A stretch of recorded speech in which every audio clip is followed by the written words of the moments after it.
We now have the pleasure of being joined by David Thompson from the USA Today Network, covers NC State. David, thank you so much for taking the time today. Really appreciate it. Hey, it's a pleasure. Thanks for having me on the show. So we can't really talk about the Wolfpack without starting at Devin Leary, who's been absolutely outstanding this year, should get to 30 touchdowns this weekend, only has 5 interceptions. What has he improved on this season? How has he improved to this level? I think really what we've seen, so this is really kind of like the first full year that we've gotten Devin Leary. He's been hurt for most of his career. So I think just having the consistency of playing week in and week out has been huge for him. But I think looking back just to like the Clemson game, it's his confidence. It's kind of this quiet confidence that even when the offense isn't really going, he can get things started. The team really believes in him. And I know you're probably looking for an answer that's more about his mechanics and his passing routes and that kind of thing. But I think what was missing was this leadership ability, that growing up process and having a group of your peers and young men believe in you. And I think this team really believes in him and what he can do. And it's also helped that NC State just has, a bevy of wide receivers, tight ends, and guys who can get the ball to, who can bail him out. And then, of course, having Emeka Emezi, who's really come into his own in his 5th year. That connection between the two is really great. But I think too, it's the way he's able to, his arm is at its strongest with sort of 8-yard to 15-yard passes, but he's also shown he's really capable of that 40, 50-yard bomb. And I think that's something we didn't really know he had coming into the season. So yeah, he's kind of quietly put together a really, really stellar year. And when he stopped throwing interceptions, he kind of started getting a little bit of, national attention. And then he threw some interceptions and he sort of fell to the wayside. But it's been fun to watch for sure. Starting at the top, you look at Dave Doran and he's had at least 7 wins in 7 out of his 9 seasons at the helm. What sort of enabled him to just be that consistent leader, and what qualities really make him such a good coach? What's interesting, because I'm writing I just wrote a column that comes out tomorrow that's saying like NC State is still on track to have an historic year. If they win out, including these 2 regular season games and a bowl game, that's 10 wins. That's only happened once in their entire 116-year history. Yet the entire Wolfpack fan base is calling for Dave Doran's head. And there's a huge disconnect between their success and the expectation from a fan base that has never won a national championship, but believes they should win one every year. But what I think has really made him successful is he came to Raleigh, NC State as an outsider, someone who had spent much time in the state, and really kind of brought this blue collar attitude, found his niche in recruiting, knew that, he was not a big flashy guy. He's not Mac Brown, but every recruit I've ever talked to, every player, when he's spoken to them in those living rooms with moms and dads, he's honest and he says things that he knows he can back up. And I think slowly that reputation has really built within all the high schools in the state and has slowly really developed into a consistent program that you guys said. Yeah, 7 wins out of 7 years, a couple wins away now from it'd be his third 9-win season in the past 5 years. So it's really this blue collar attitude. He had this TikTok, they started doing TikToks at NC State, of course, like everybody else. And he had this great video where they're looking for his right shoes to wear. And he's looking for his Nikes. He's like, no, not these. Then finally he pulls out a pair of cowboy boots. He said, yeah, that's just right. And that really is the mentality of that program. It's like, we're blue collar, and there's a big part of North Carolina that really is represented by those cowboy boots. So I think he understands the kids that he recruits and his fan base. And I think you guys can understand too, every week to week in college football, it's build a statue, burn him at the stake. So this year, this week we're at burn Dave Doran at the stake, but if they have a good game now, things can change quickly. Speaking about the recruits, the honesty and the consistency helps out, but he's stuck. Doran is in a pretty tough corridor of the country where he's going up against Clemson, of course, North Carolina and a little bit from Duke as well. Not to mention, there's a lot of SEC traction around that area. How does he manage to find the right guys in that mess of massive schools competing against them? It's a lot of those diamond in the rough guys and a lot of the relationships that he's built now with the NC North Carolina coaches. You know, every coach who's come into North Carolina said, oh, every coach in any state says, we're going to build a wall around this state. Right. And I think he's actually done a pretty good job of that. And he may be losing sort of the 4 and 5 star battles with North Carolina, but you know, look at the records this year and look who's performing better. So he's finding the right guys who are the right fit for his program. And they've got a nice little pipeline coming from Florida as well. You know, Devin Leary's from New Jersey, so it's not exactly all in North Carolina, but you look at guys who are leaders on this team who's not playing right now, but like Peyton Wilson, Isaiah Moore, a lot of the defensive talent is in state. And yeah, I just think he's, like I said earlier, I think he's just kind of found his niche, found where he's comfortable. And when you stay a decade almost anywhere, you kind of build a reputation, and he's built a positive one. Well, speaking of that defense, I mean, they have been a stellar unit to say the least. 13 picks in 10 games, which is near top 10 in the country. What sort of made this secondary able to have such a successful season so far? You know, I don't know if I would say the secondary's been their strongest component. I think the linebacking core, even though they lost 2 of their starters, has been incredibly dominant, as well as that defensive line. The way that they, you know, they're one of the best in the country dealing with the run game. Where they've really gotten burned is in the passing game. And you saw that last week against Wake Forest. You know, they were losing those battles in one-on-one coverage. They lose Shaheem Battle to the targeting penalty, and it just kind of was like open season on those guys. So, I mean, you do look at a guy like Tanner Ingle, Derek Pitts. There is a lot of talent there, but they've just been really banged up. You know, that's been a huge issue, and that's just sort of the war of attrition of football that I think you see at this point in the season. But it really is the strongest part of this team is easily the defense. And the reason they have 7 wins is because of this defense. There's no doubt. Last week for Syracuse, Louisville just, you know, stacked the box, was okay playing one-on-one coverage. And, you know, it worked. I mean, the Cardinals limited the Orange's defense that had been running wild to almost nothing. Would you have confidence in NC State to replicate that game plan, or would there be concerns putting guys in the secondary out on islands and seeing if they could hold their own? I think looking at Syracuse's offense, you're okay with that. You know, with this wide receiving core that struggled, I think, you know, I read the top wide receiver transferred out mid-season.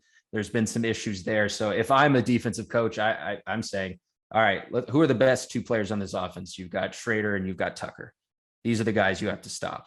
So I mean, I think you look at Louisville as a roadmap, right? You say, okay, this, you know, how do you not look at what they did and say, let's replicate this. So I think that's kind of where they're at defensively, at least against the Syracuse team. It just makes the most sense to say, like, you got to stop the best component of this offense. And for Syracuse, that's the run game. You guys agree? You know this team better than I do.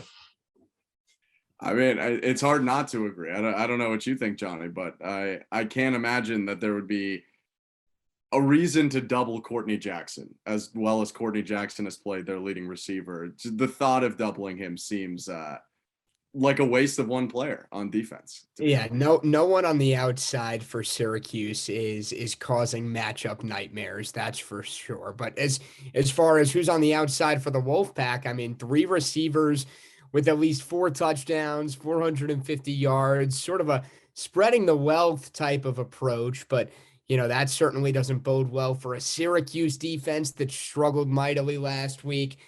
Anyone from an NC State standpoint who can really take advantage on the outside of a Q secondary that, to be frank, just hasn't been very good as of late? Obviously, Emeka Emezi's the guy you start with. If you're a one-on-one coverage with him, you're probably going to get beat. And he's really come into his own and started making some really incredible catches, some kind of like NFL style catches. I think he's starting to really pivot his game to the next level. You got guys like Thayer Thomas, who in the slot is really dangerous. He's a punt returner as well, and can really break loose. There's Devin Carter. And then I think where it's not talked about enough, the way that NC State lines up their tight ends, Chris Tootle and Trent Penix.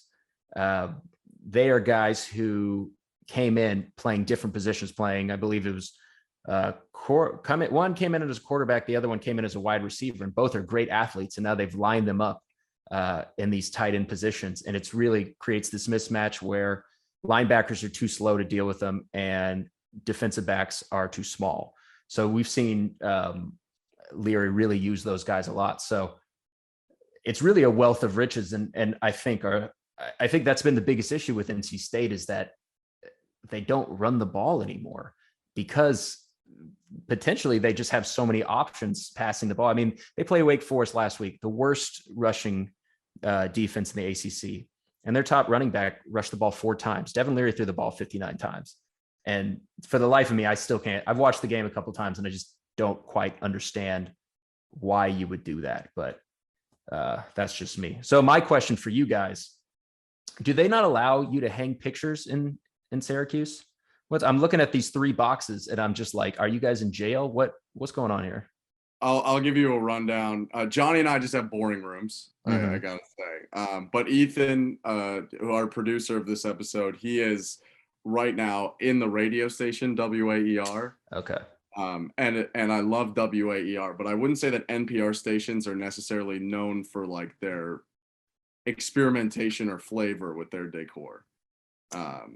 So the editing. I will say too, all of my signs just happen to be on the wall that you're not seeing right now. So maybe the desk needs to be in a different spot, but that's fair. I'm not exactly like I'm with you. My artwork's a little spread out, but it's like I think you see that now with, everything going to Zoom where these guys on ESPN, it's like they built a little shrine to their life in the background. I used to I'm not sure where hold on one second. For a while, I had a fat head of myself that I would just kind of keep over there. But I started getting a lot of weird comments. They're like, what is that behind you? It's staring at me. I was like, oh, it's me. But anyway, I'll let you guys, let's get back to what we were talking about. Sure. We can return to football for a sec. And NC State not running the ball. What has Doran really said about that? Has anyone asked him about it this week? And what's the explanation? Sure. And let me tell you this, Dave Doran does not like to be questioned. He's one of those coaches who's like, oh yeah, you want to coach this team? You're like, no, I'm just writing about it. But what he has said is that he's taking what the defense has given them.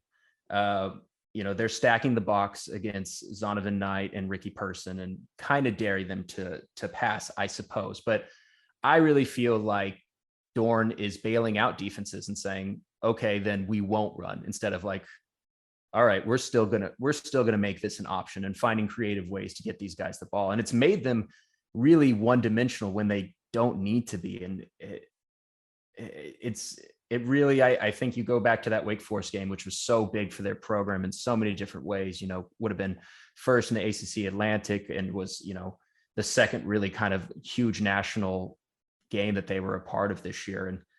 And they got a little out coached and they got a little outplayed and just, their defense is falling apart, and you're saying, run the ball, run some clock, give your guys a break. And they threw the ball 59 times. And I just can't, I really try my best not to think that I'm a better coach than the coaches, because I'm not. I know I'm not. But there are moments where you really find yourself questioning decision-making, and this was one of those weeks for sure. Well, Carter, Finley Stadium in general has been very kind to the Wolfpack, undefeated at home this season. So, David, does the perfect record stay perfect through these last 2 weeks? I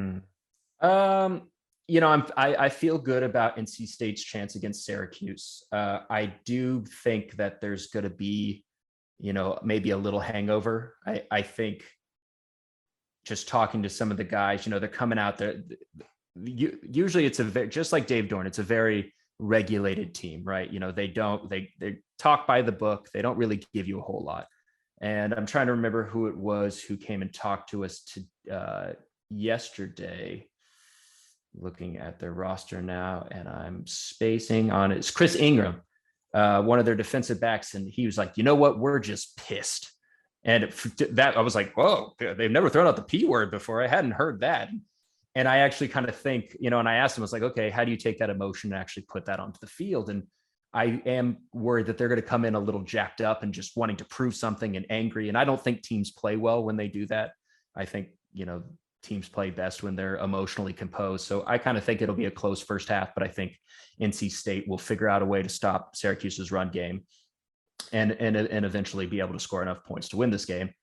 UNC is a different animal. Just like them beating Clemson, it's going to take it's going to be an emotional journey to beat UNC. There's such a big rival, and not just in state, but with recruiting and coming to Carter Finley. And I think I was looking at it today.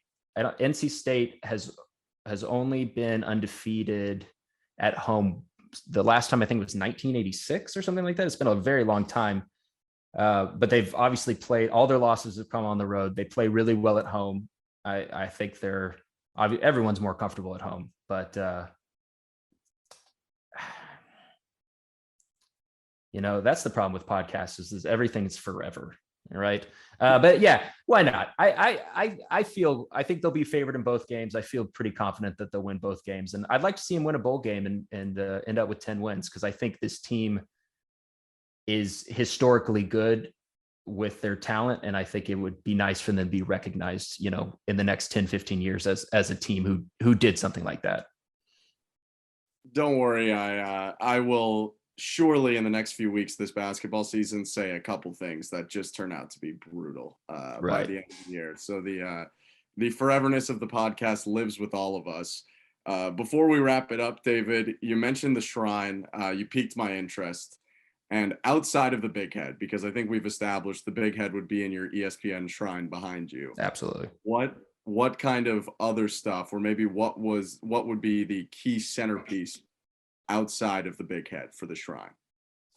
Let's see. My girlfriend cross-stitched me I'm a big Office fan. So she said just pooping, you know how I be. And then during COVID, we watched all of the West Wing together. So she put like a little West Wing mantra, got a picture of my family. And then, so I have this thing, and I probably shouldn't admit it, but every newspaper I've ever worked at or office I've worked at, when I leave, I steal a piece of artwork because, why not? Because I want to they've taken a lot of my time. I want to take a little thing. So I do have in here, I have a picture of in the office of Asheville where I was working, a really nice view outside. And then the one behind me, you can see when I worked in Texas, was a picture of the drum line. So little keepsakes. So I have a question for you guys. And I don't know if you guys are trying not to like run over or anything like that. But it's a podcast, right? Nothing's, you guys don't have to keep it. We're good. Okay. So I'm curious. So you guys are all, 18 to 21 here, something like that? Yes. And you all want to go into sports journalism, correct? Yes. And we all agree that Johnny sounds kind of like, damn it, I had his name. Who's the guy on ESPN? You've got a great voice, is what I'm trying to say. Thank you. I appreciate it. I'm very curious to know who the heck you're thinking of. You know which sport he does? We can try and weed this out for you. He does a lot of kind of like the outside the line sort of stuff. Damn it. Man, it was in my head. Okay, maybe if I don't think about it, it'll come, because I was like, you were talking and it was just making me, I might have you just like talk for a little while and then it'll come Jeremy back. Schaap. There it is, Jeremy Schaap. Yes. Oh, okay. Yes. You sound just like him, which is a high compliment, man. You sound great. Yeah, hey, I'll take that and run with it. Yeah. I appreciate it. Yeah, I think it's great. You've got all three of you guys are way ahead of me. I'm 32 and I'm still trying to figure out how to like talk in general. So it's awesome. But I'm curious, how you guys feel about coming into this industry where just I'm a decade in and I've seen it shrink incredibly. Do you guys want to go to newsrooms? Do you want to be, like what's the goal for young reporters coming into the game? I'm curious. It's a tough question. It's my podcast now. Let's go. Yeah, tough question. I guess as the one who soonest needs a job, I'll go first. I would say my main goal right now is to do this and like afford my rent and utilities. But I think, like you said, it's shrinking and changing, and in some ways it's expanding. The pay might not be, but there's more things to do. So I think really it's kind of just about doing whatever. The good thing about Syracuse is we've gotten the opportunity to do so many different things that I think they've done a pretty good job. And this is not free. This is free promotion for the school. They've done some things to help adjust to the fact that the business is, just rapidly different than it was 5 years ago. I would say too, I couldn't imagine, wanting to go into this profession a couple decades ago when it was only a handful of outlets and that was that. Whereas now the thing that sort of reassures me is that there's just so much out there that, Ben and I have play-by-play aspirations, and, even if there aren't any play-by-play jobs out there, there's going to be something. There's just so many leagues, so many teams, so many stories to tell. That's sort of what gives me that extra motivation, just knowing that whatever it is, there's going to be something to be covered and stories to be told. So, but good question. Pretty typical that when I was praising Syracuse, my internet cut out. I think that's how everyone meant it to be. Well, David, thank you so much for speaking with us and interviewing us today. Yeah, absolutely. And we hope to talk soon. Yeah. And, all three of you guys, if I'm not exactly like a titan of the industry or anything, but if you guys ever have any questions or resources or anything, feel free to reach out. I'll do a little, Twitter plug at Dave TH89. I just have a new podcast as well. It's Believe in NC State, talking about football. We interview a lot of the players, some other guys. So check that out, and looking forward to meeting your colleague on Saturday. It should be fun. And enjoy the Bahamas, you jerk. Thank you very much. That's David Thompson from the USA Today Network.